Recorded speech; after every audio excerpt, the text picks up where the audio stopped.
The crowd pressed in like a tide of desperation. Voices shouting, bodies jostling, dust rising in clouds beneath the sun. Somewhere in that chaos moved a woman, fragile but fierce, her breath shallow, her steps trembling. For 12 long years, she had bled. 12 years of pain, of isolation, of being called unclean. 12 years of doctors, of false hope, of silver spent on promises that healed nothing. Her body was weak, but her spirit was a flame that refused to die. Ahead of her walked the healer, the teacher, the one they said could open blind eyes and calm the sea with his voice. She had no right to be near him, no permission, no strength left to speak. But she had one thought burning brighter than her shame. If I can just touch the hem of his garment. The world around her blurred, faces, shouts, fear, pain, all fading into a single trembling motion. One hand reached out, one touch changed eternity. He stopped. The crowd froze. Power had moved, not from heaven to earth, but through it.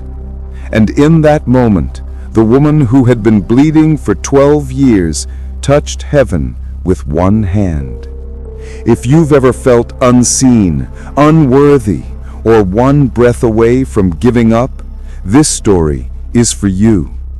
Because sometimes faith isn't about shouting loud, it's about reaching through the dust and daring to believe that one touch is enough. Stay till the end, because what happens next will show you that no distance, no crowd, and no pain can block the power of a God who stops for the desperate. The market road was alive with the noise of hundreds, sandals scraping, animals bleating, vendors calling out their prices. But beneath the hum of life, there was another sound, a woman's labored breathing. Her name was Mara, though few remembered it anymore. For 12 years, she had been reduced to a whisper, a warning, a curse that walked in human skin. Unclean, they called her. Everywhere she went, people drew back.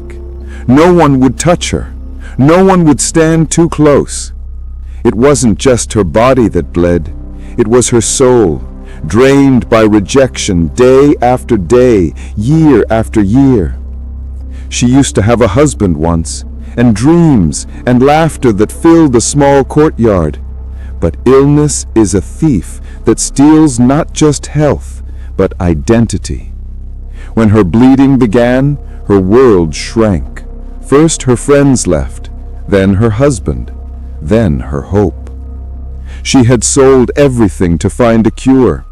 Physicians had promised, healers had tried, herbs, rituals, prayers, nothing stopped the flow.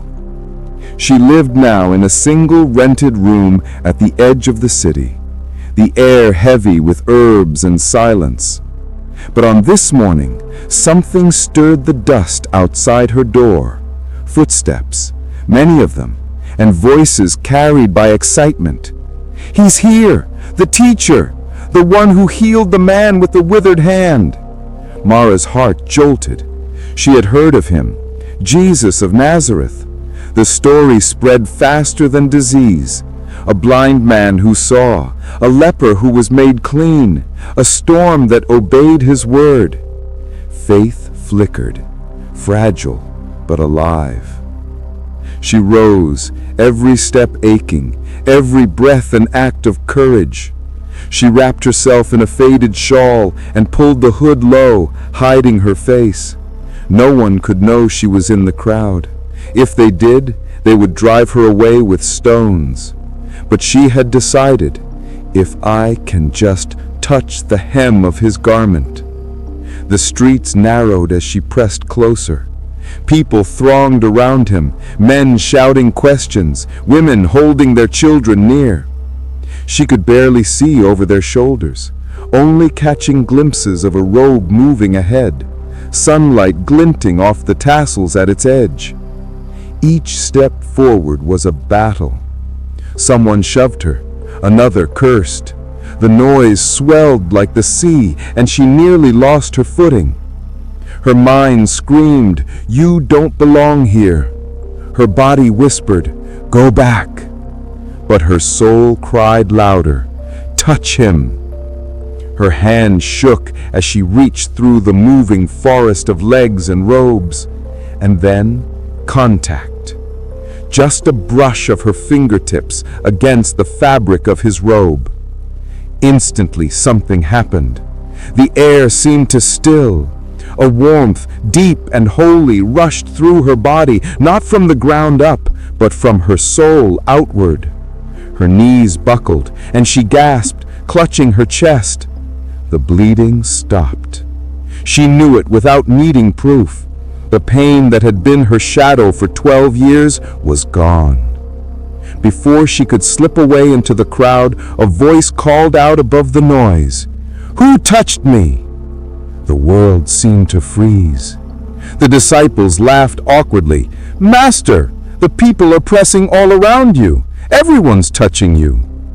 But Jesus turned slowly, eyes searching, not with anger, but with a strange, knowing love. "Someone touched me," he said again, softer this time. "I felt power go out from me." Mara's heart pounded. Her secret was no longer safe. She trembled, realizing that this moment, this miracle, might expose her. And yet she knew something deep inside her had changed forever. With shaking hands, she fell to her knees before him. "I touched you," she whispered. The crowd gasped. Men stepped back. Someone muttered, "The unclean woman!" But Jesus didn't move away.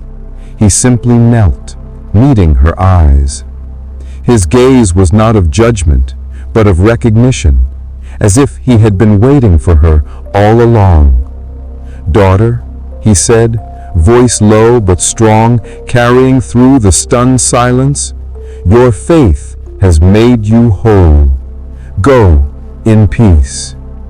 The word "daughter" struck her harder than the healing itself. It was the first time in years anyone had called her something that wasn't unclean. Tears blurred her vision as she bowed, not in shame this time, but in gratitude. Around her, the crowd slowly began to murmur, not in disgust, but in awe. That day, the road that once watched her crawl in humiliation, watched her arise in freedom.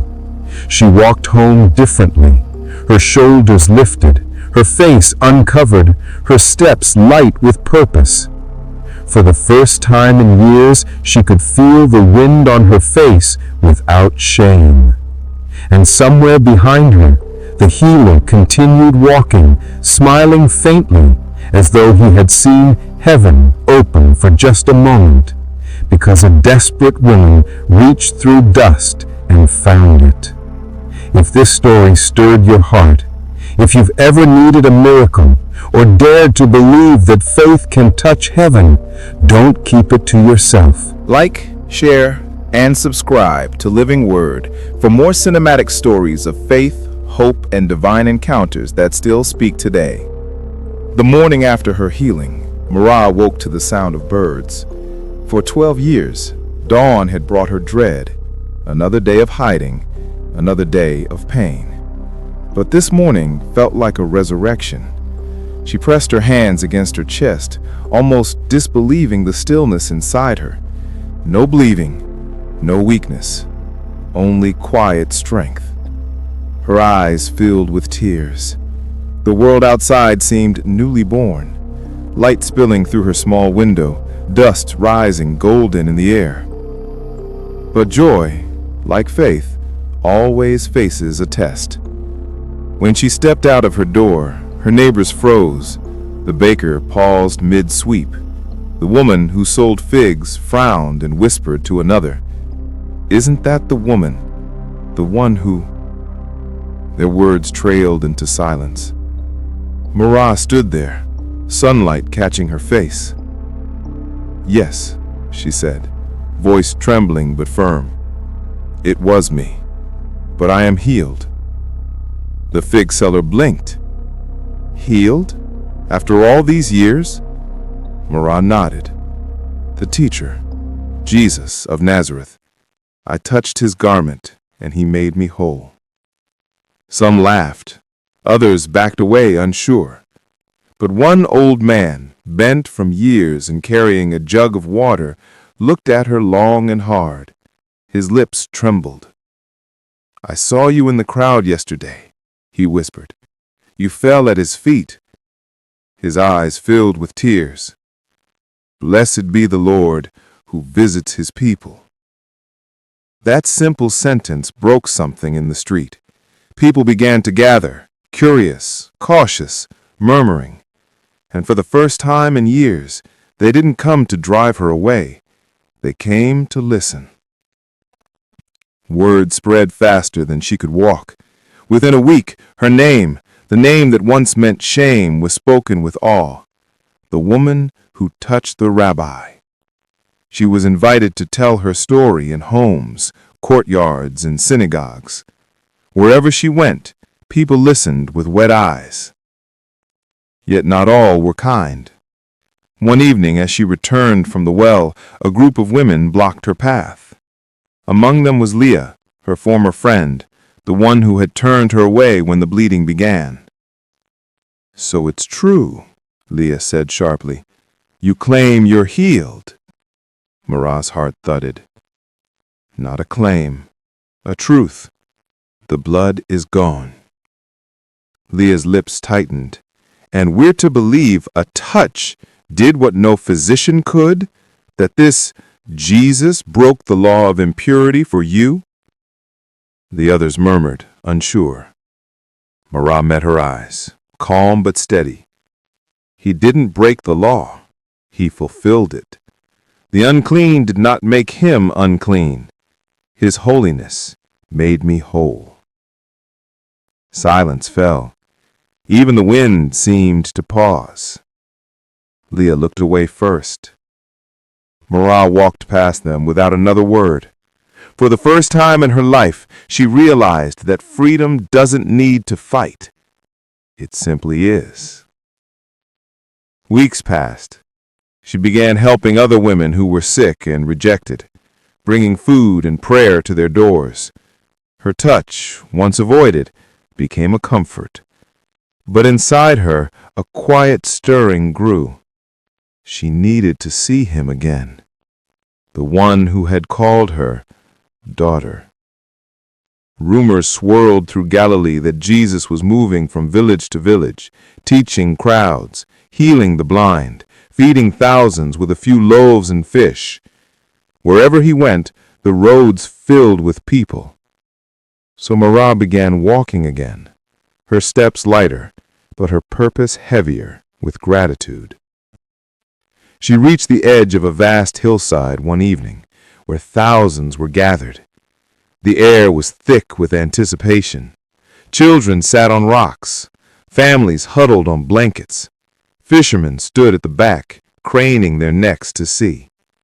And there he was, the same quiet strength in his face, the same unearthly peace in his eyes. Her heart trembled. She stood in the crowd once more, but this time not as a beggar, not as an outcast, but as a witness. When he began to speak, his words moved through her like wind through olive trees. "Blessed are the pure in heart, for they shall see God." Her tears came freely now. She had seen him. She had touched heaven and lived. After the sermon, she lingered at the edge of the crowd, waiting. When Jesus passed nearby, surrounded by his disciples, their eyes met for the briefest moment. He smiled. It wasn't the smile of recognition alone. It was the smile of a creator who takes joy in what he restores. She fell to her knees again, whispering, "Thank you." He didn't speak. He simply nodded, as though to say, "The story isn't finished yet." That night, as the people dispersed, Marah sat by the fire among strangers. A storm was rising somewhere in the hills, lightning pulsing behind the clouds. One of the men spoke in a low voice. "They say the teachers of the law want to stop him. They're planning something." Marah's chest tightened. She remembered his words about a time when he would be taken, betrayed, lifted up.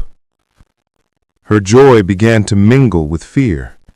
Was the world ready for the one it could not control? She didn't know that this road, the same road where she once touched his garment, would one day lead her to the foot of a cross. If this story touched your spirit, share it with someone who needs faith restored. Like, share, and subscribe to Living Word for more cinematic biblical stories where heaven meets humanity and faith turns pain into purpose.